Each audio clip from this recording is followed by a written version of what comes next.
When I was in school, when I was in 11th grade, it started to talk to us about college, right? Which college are you going to go to? Which college are you going to go on this college tour, that college tour to figure out where you want to go after you graduate next year, right? And I did the whole college tour thing where you went around and you look at different colleges in your area, and I was passionate about going to Florida State. So I wanted to do that, but I wanted to be in computer science. Right? I wanted to be a computer science guy because I was excited about technology, excited about computers.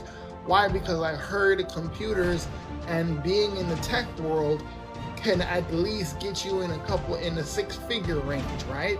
As far as a career. So what did most people do? Like 90% of people, when they selected a major or selected a college, was because of the fact that they wanted to do something that made them the most money. Right? So by that same token, guys, thinking about how you're gonna make the most money in business or selecting something to do or learn to do, right? You want to make the most money. I don't understand where the correlation shift happens, where we think going to college, you want to look at how much your earning potential is after, but you're not looking at that in entrepreneurship and in business.